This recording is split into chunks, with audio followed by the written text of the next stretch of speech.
On your Wednesday episode of Locked On Raptors, it's a mailbag, baby. The preseason continues to trudge along, and we have plenty of questions to dive into. Plus, there's news about Malachi Flynn suffering an injury in the preseason opener. We'll examine that. And we'll, of course, get the strongest Raptors opinion going into the season of our guest on today's show, who is Chelsea Leite of Raptors HQ. That's all coming up on today's episode of Locked On Raptors. Thanks for being here. You are Locked On Raptors, your daily Toronto Raptors podcast, part of the Locked On Podcast Network, your team every day.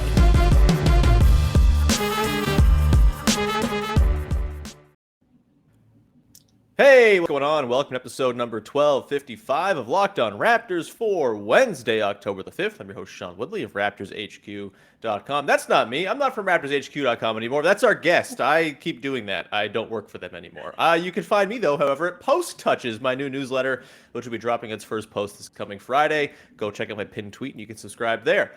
You can also follow, subscribe to, rate, and review the podcast for free on your favorite podcast app. So go subscribe, follow, rate, review, all that good stuff. It's much appreciated. We're on Twitter at Woodley Sean and at Locked On Raptors as well. And we're also on YouTube, so you can go hit the big red subscribe button there and support the show. We love you very much when you go ahead and do that. All right, on today's show, we got mailbag questions, we got injury reports, and so much more to dive into with our lovely guest from the aforementioned Raptors HQ. It is Chelsea Leite. Chelsea, how's it going? Hi, good. How are you? I'm great. I keep doing the Raptors HQ thing. I'm not doing it as a bit, I promise, to those listening. Like, oh, this guy's doing this on purpose. No, I'm not. I'm just dumb. But I'll get that ironed out at some point.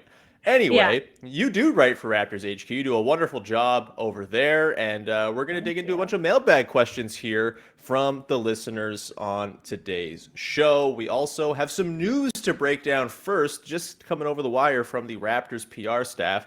Malachi Flynn busted his face a little bit. The actual nomenclature of the injury is a fracture to his left cheekbone that occurred in the third quarter of Sunday's preseason game in Edmonton against the Jazz. He cleared the concussion protocol, so that's good news. He returned to the game after it happened, but he went under some extra imagery afterwards to reveal a small fracture, and he's going to wear a face shield upon his return to the court. He's expected to be back before the start of the season, so probably no harm, no foul here, but for Malachi Flynn, a guy who is not figured to be in the regular rotation to start the season and could use these preseason games as a way to sort of launch himself into a bigger role. He had a really nice game, a couple of nice pull-ups, some good defense in that preseason opener. Do you think this affects Malachi Flynn's odds of bursting into the rotation at all, Chelsea? You know, Delano Banton's out there also handling the ball, buying for backup point guard minutes potentially. What do you think this does to Flynn's shot of being in the rotation upon the start of the season? It's a tough blow for a guy who has had a lot of them in his career so far.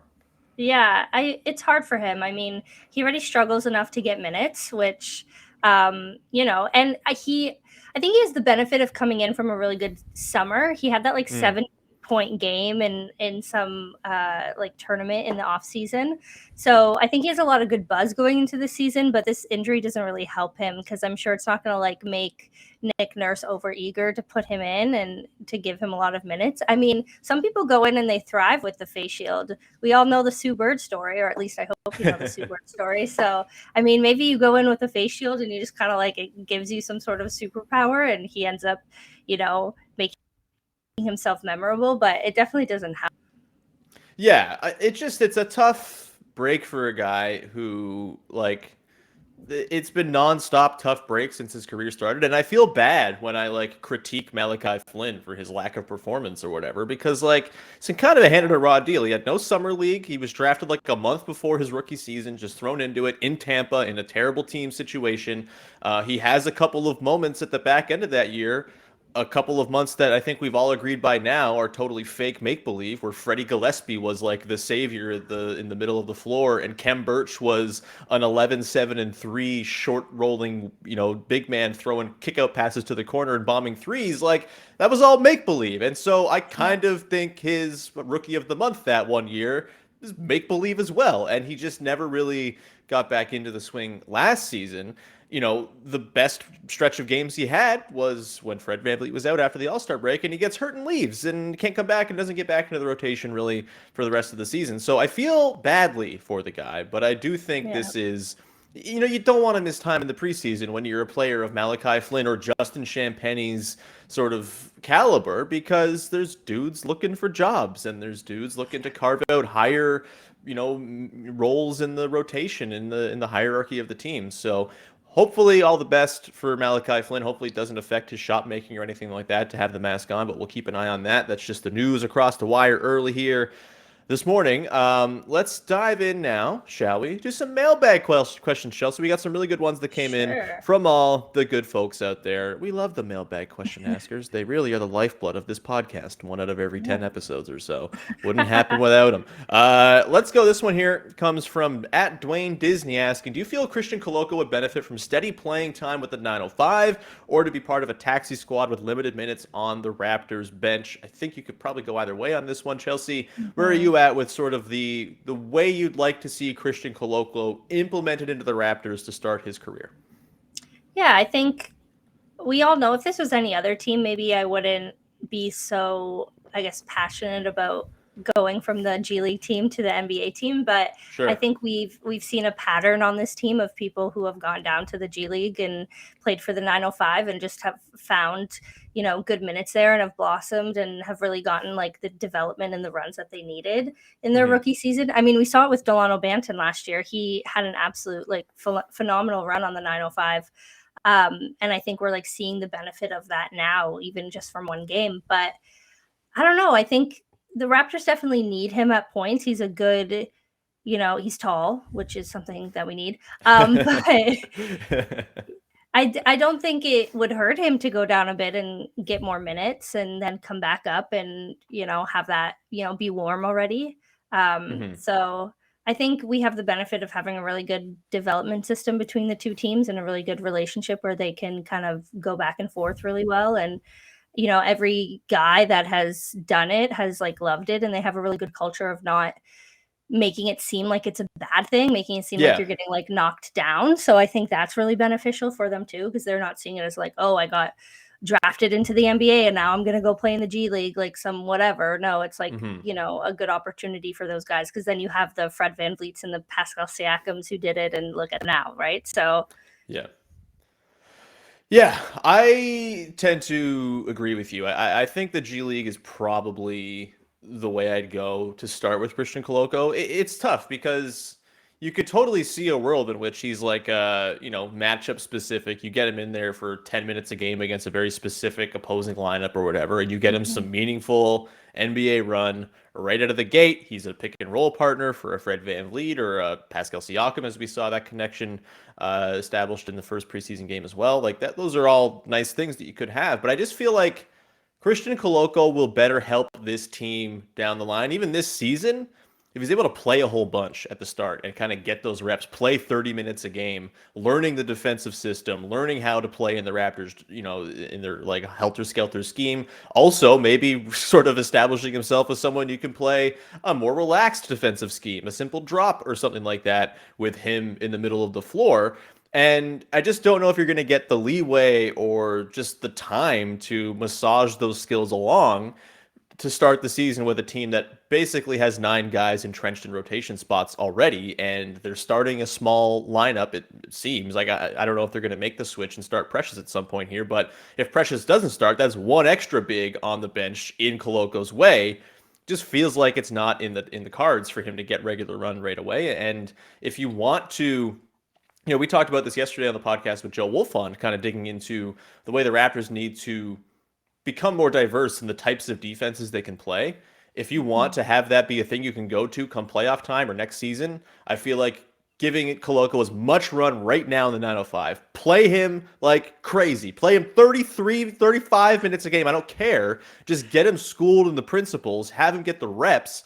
then maybe he can actually help you with that defensive versatility question down the line, as opposed to just being kind of a bit factor in the rotation to start the season. But it's a very good question. I don't think there's necessarily a wrong answer, because I do think there are some things that he can do that literally no one else on the team can do that would be useful in certain spots on the big club. And like, he'll get run. I don't think he's going to just go to the G League and just play down there the entire season or anything like that. Like, he'll get called up for spots in here and there. But I do think heavy 905 run is probably the way to go with Christan Koloko out of the gate. Chelsea, we got more questions we're going to get to coming up in just a second here. But first, got to tell everybody about our friends over at Prize Picks, which is daily fantasy sports made easy. Have you ever wanted to watch a game and then maybe, throw a little scratch down on some player on one team going over a certain point total, then another player on the other team going under a certain point total? Well, you can do that with Prize Picks. You can just pick 2 to 5 players, and if they score more or less than their Prize Picks projections, you can win up to 10 times your money on any entry. There's no competing against other people. It's just you versus the projections that are available. That's the way it should be. You don't want some shadow expert in behind with some crazy team that they put together that you haven't even seen before that you're competing against. That's not fun. You want to go against the projections. It's the way it should be. They offer projections on any sport you can watch. It includes the NBA, NFL, MLB, NHL, PGA, college football, men's college basketball, women's college basketball, the WNBA. You got soccer, both men and women's, esports, NASCAR, tennis, MMA, boxing, disc golf, Euro basketball, cricket. They got disc golf. Go do it. I don't know how you pick daily fantasy and disc golf, but you can do it, and you can do it all safe and with fast withdrawals. Currently operational in over 30 states and Canada. Prize Picks is in Canada now, baby. We love it. Download the Prize Picks app or go to prizepicks.com to sign up and play daily fantasy sports. First-time users can receive a 100% instant deposit match up to $100 with promo code LOCKEDON. That's all one word. It's on the screen there if you're watching on YouTube. If you deposit $100, Prize Picks will give you $100 as well. No questions asked. If you deposit $50, they'll give you $50. It's free money, baby. Go do it. Don't forget to use the promo code LOCKEDON at sign up for that instant deposit match of up to $100 at Prize Picks. All right, we continue on here with your first listen of the day with Chelsea Leite of RaptorsHQ.com, digging into your mailbag questions. Let's get into this question from Freddie Rivas, our pal, our dear friend from the Confederacy of Dunks podcast, regular question asker. He asks, who is the best shooter on the team after Fred VanVleet, Gary Trent Jr., Otto Porter Jr., or OG Anunoby? So you got the big four. Let's just set the situation here, Chelsea. It's late in the game. It's crunch time. They're playing the Bucks. I don't care who they're playing, but it's late. A ball is in the hands of, let's say, Fred VanVleet, getting downhill with the ball in his hands. He's looking for a shooter. OG's covered. Otto's on the bench. Gary Trent Jr. is trying on clothes somewhere. Fred VanVleet is kicking it out to somebody. And it's a 2-point game, by the way. The Raptors are down by 2. Buzzer's coming down. You need someone on the team to hit a 3. Who are you tasking to hit that 3 for the Raptors to win this hypothetical conference finals game against the Milwaukee Bucks? This is going to be controversial, maybe. But I'm passing it to Scotty Barnes. Ooh! Do explain. Okay. I say this because I wrote a preview on Raptors HQ, not to plug myself, but I wrote a Scotty Barnes season preview. If you want to go read it, you go check it out. But and one of my big points coming into the season is that like Scotty Barnes in himself is just like a superstar. Like the kid was born for moments. Sure. Like he's like a good like face of the camera guy. And sure, he's not the best shooter, but based on the situation that you just explained, it's like crunch time. He needs, they're looking for like a buzzer beater moment. It's going to be Scotty. Because then imagine the crowd goes wild. The highlights are everywhere. They're talking about it on NBA Today. It's like a whole thing, So that's in that situation, I'd go to Scotty Barnes. Maybe not in every situation if there's other shooters on the court, but I mean, he is getting better at shooting. I was looking at his stats yesterday, and based on like what people were saying when he got drafted, which let's not look at our 2021 draft tweets anymore, but we're not talking about that anymore. But that was a weird night. But I remember professing myself to be a Jalen Green man when they won the lottery. I was like, I hope they get Jalen Green, baby. Boy, we know nothing. It's the best. I was a Jalen Suggs truther for sure. But anyway, So we got Scotty, which worked out for us in the end. But everyone was so concerned about his shooting. And then he goes, and I'm pretty sure, based on the stats that I was looking at yesterday, he still shot like over 30% from three for the whole season, which, like, when people are like, he's not going to be able to shoot it all, I'm like, that's not terrible. Totally reasonable baseline. Yeah.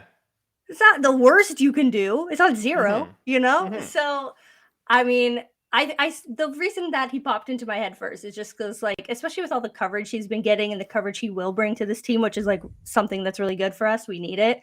I think he's just like the one that, like, Fred would kind of pass to him because he would be the one open and everybody would be like, he's not going to make it. And then he would just like shoot it and then he'd make it and everybody would go nuts. It'd be a whole thing. It would be a whole thing. That's a good one. I may have tailor-made that answer to be Scotty Barnes with the insane situation that I set up. But the point stands to reason. I think I'd probably go Pascal Siakam, who, again, my favorite trivia, shout out to Josh Lloyd of Locked On Fantasy Basketball for cluing me into this one. The leader in corner three-point percentage for the Raptors last season, Pascal Siakam at like 46%.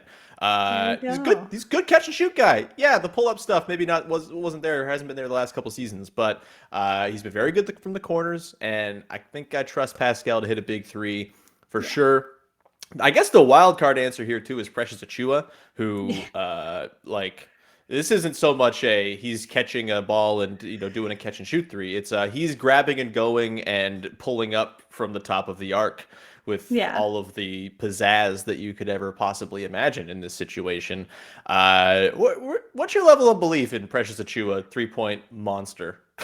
I will say my belief in him has grown exponentially in the past year. I definitely I watched him in his rookie season in Miami. Not that I watched that much Miami basketball, but I don't know. I knew. Why would you do that to yourself? Yeah. I know, right? Yeah, I like to watch intense horror movies every day. Yeah, it's great. Yeah. Yeah, but I knew who he was when he got traded, and I was like, I don't know, like, we'll see. And then he started playing, and I was like, I don't know. And then something about the end of the season, maybe it was that playoff run that we all didn't think was going to happen, and then it happened. Everybody's kind of like going nuts, but I don't know. I became a Precious Achiuwa truther. I see the vision in him, as people would say. And I think it's because you can see, and just in 1 year, how much he's developed on this team and how much you can see his shot has developed and his handle has developed. And I think that's just 1 year, right? And it was still kind of a crazy year when you think about it, especially for the Raptors with, restrictions and stuff like that. So I think now that we're going into a full season where you're going to, he's settled, he's continued to develop. He feels comfortable on this team. That he has like kind of a carved out role as like sometimes a starter, sometimes, a bench person. I think he's going to develop quite a lot this year. And I think one of those things is that, like, surprising. I remember like the first time he hit one of those three, I was like, what is happening? Yeah. That highlight against the Sixers from last year is like, I don't think anyone's had a reputation balloon off a single highlight as much as Precious has with that single highlight that I still see shared in, like, pieces at The Ringer or ESPN of like, oh, Precious Achiuwa could be really good this year. This is what he was doing last year. No mention of the missed putbacks and stuff like that. Thankfully, that's in the past. Who cares? But yeah, I don't know. I don't think I'd have Precious as my number one trusted shooter beyond the top four just yet. But because I also think there's just as equal a chance he completely airballs it as there is that he hits a clean and true. But he's a blast. I'm a big Precious believer, and it's going to be not too long until I kind of buy his 3-point shot as something you can count on. Sure. I don't need that much proof. Yeah. He's the kind of guy where it goes up and you're like, why did you do that? And then sometimes you're like, oh, you should have done that. And then when it goes in, you're like, yeah, you should have done that. I don't know how long it's going to take me to believe that what we saw after the All-Star break, where he shot 40% on like 4 attempts a game, is real. I'm a sucker, though. It'll be like 2 weeks. He'll be like 4 for 10 from 3 on the season. And I'm like, yep, it's done. He's a 3-point shooter now. Put him in the 3-point contest. It's earned. Let's go to another question here, also from our pal Freddie Rivas, who asked, Nick Nurse is incredible, but no one is perfect. Should we be more critical of his offenses? Sometimes I wonder if he over-relied on Kyle Lowry, which, if you did do that, fair enough. Who wouldn't over-rely on Kyle Lowry? The man who can carry an entire team on his ass. This is a good one, because yesterday the NBA GM poll came out, which I don't really care about because who cares? But the Nick Nurse was the thing that really caught my eye was that Nick Nurse was voted to have the 3rd best offensive schemes of all head coaches, which is really funny for a team that, as we talked about on yesterday's podcast, ranked in like the bottom 5 to 10 of every key offensive metric to determine whether or not you're going to be a good offense. And they still managed to get there because the transition and all that stuff. So I guess the question is, like, do you think Nick Nurse is leaving stuff on the table with the way he runs the offense with this team, or is it sort of a byproduct of the personnel and he's kind of making it work with what he has?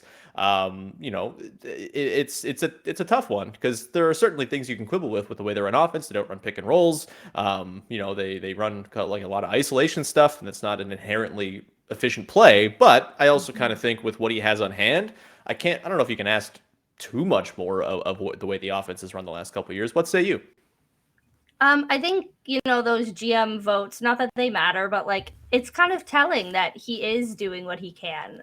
I think for a team that like is ranked so low, but then they rank him is, I think, just telling that just like you said, he's making it work. When your number one option is Pascal Siakam, I think he plays and stuff that he's so good at has to be your number one option because he's your number.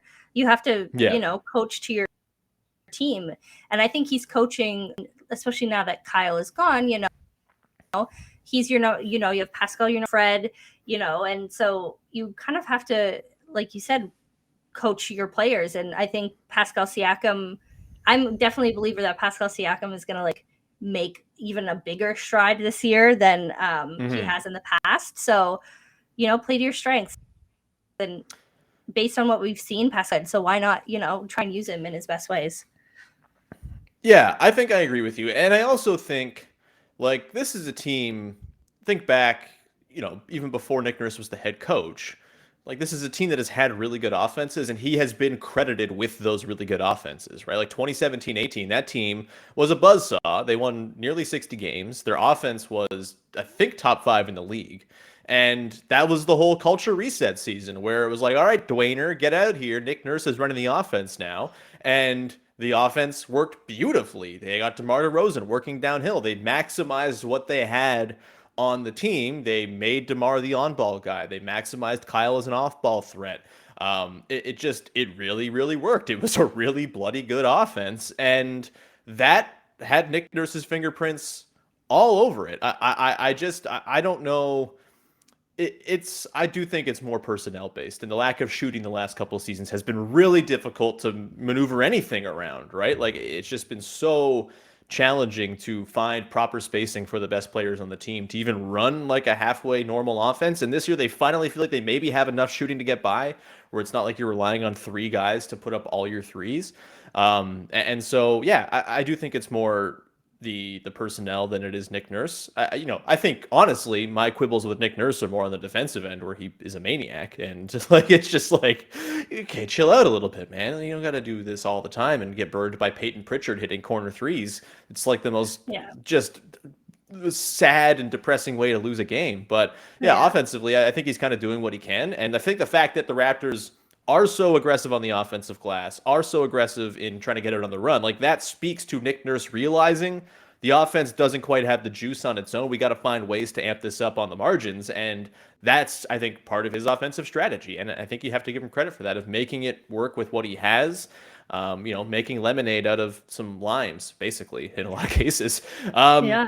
It's true. We're going to continue on here, Chelsea, finish up with a couple more mailbag questions. And I also want to ask you, for your strongest Toronto Raptors opinion going into the season. But first, just a reminder, you can check out Locked On Blue Jays, covering the boys in blue as they head towards the postseason. They're hosting the stupid Seattle Mariners, baby. We hate the Mariners. And they're hosting them beginning on Friday. And Ben and Matt over on Locked On Jays are keeping you in the loop as the season draws to a close and the playoffs open up this weekend. I'm going to throw up. I'm so nervous. All right. Chelsea, let's dive into a couple more mailbag questions to close out today's episode. This one here comes from Logan Christie asking, what's the floor for this team this season, the ceiling, and maybe what you consider an overachieving, underachieving season? We kind of talked about this a little bit yesterday with Joe Wolf on, but I like to get this thought from everybody who comes through the Locked On Raptors car wash. What to you is the floor? What's the ceiling? And where's that sort of line of like where the expectation should be set, where they kind of can go over or under? Where do you kind of set your expectations going into the year? I think the standard should be what they did last year, because no one expected them to do what they did last year, and they did, and now they have better pieces and hopefully won't get as injured and decimated and whatever at points that they did last season. So, I think the standard would be make the playoffs, which I think is the standard every year. The floor would be that not happening because for some reason, which I don't see it happening, hopefully. Maybe I'm just, the East is good. Optimistic. It's really good. Yeah. The East is good. Yeah. Happen. You get into the play-in and one game can destroy you. It's tough. True. Yeah. I learned that the first time I did a playoff bracket. It was the first season of the play-in, and I was like, "You never pick the first four in March Madness. Don't pick the first four teams. Like even if they could go on a run, just assume they're going to lose and don't even bother with it." Yeah, the lucky part is that year there was a prize for the person who did worst in the bracket, so I still got a prize. But, but yeah, and I think their ceiling is like, I'm not sure that I'm fully bought into the fact that they could win a championship right now, but maybe they make it a couple, one or two rounds into the playoffs and we have a good time and, we get some good spring hoops and, we see our young guys develop more. You see Scotty Barnes have a good run. You see maybe someone gets an all-star again that maybe was snubbed of an all-star last season. No one in particular, but, Pascal gets his all-NBA and all of that fun stuff. And it's just kind of a progression in the way that we're looking for in this like development cycle that we're in, quote unquote. I don't think we're as in development as some teams have been for the past 10 years, but, I think, the ceiling would be improvement and awards and recognition. Not that you need that, but it's always good. And some playoff hoops.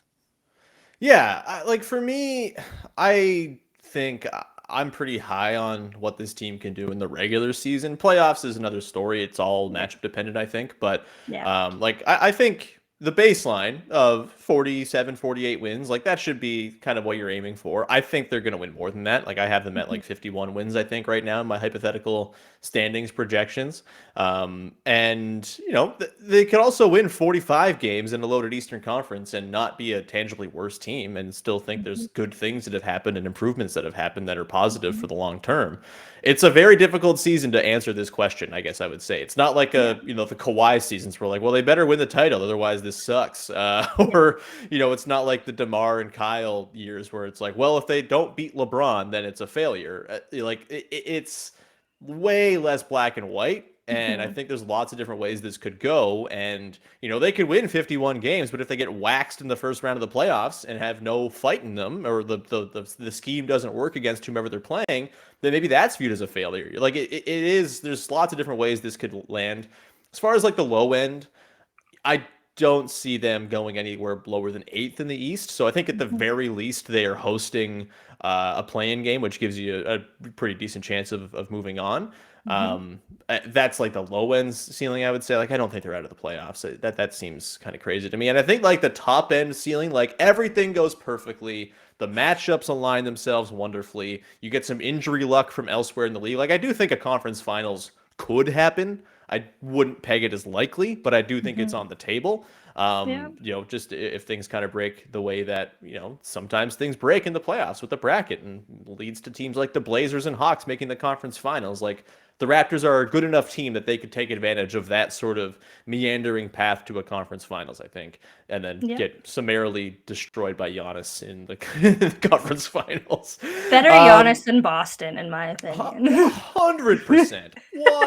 100%. They've gotten Giannis before, and now it's just like a cool level of respect between both sides. The Celtics can piss off.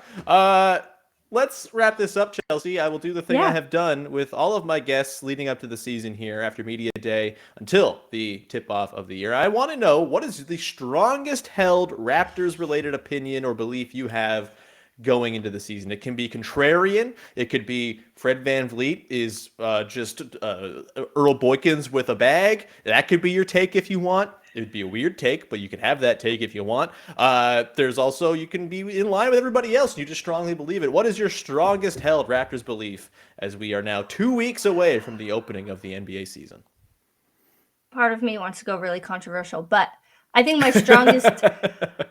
Scotty Barnes, actually trash. No. Oh, my God. I thought you were going to go like Scotty Barnes MVP. I was going to be like, oh, okay. But I think Pascal's, I think Pascal Siakam is going to have an all-NBA season. Okay. That's my take. That's not contrarian at all. He just did it last year, Chelsea. You're letting me down here. You just didn't get the thing. I said I thought about going contrarian. I didn't actually do it because that's my strongest belief. I mean, I don't know. I believe in that guy so much. And I'm like, let's think. The sad part is that, like, if he was on an American team, he probably would get more recognition than he does. But unfortunately, there's like the weird curse that's on the Raptors where like people are like, oh, it's the Raptors, they don't matter. And I'm like, but we do. So I think that's where I go back to like the Scotty Barnes thing helping. I think Scotty brings a lot of necessary media attention to the team, not just for him, but for everybody else as well. And I think that will really help get these guys the spotlight that they deserve. And I think Pascal Siakam is like long overdue for some of that spotlight. And you've seen the progression of, he kind of had some low points and now he's definitely been up on the climb. So I think that's just all going to come together and he's just going to like have another 2019 season minus probably the championship, but but yeah, I think it's Pascal's time. I think Pascal's going to have a hell of a year as well.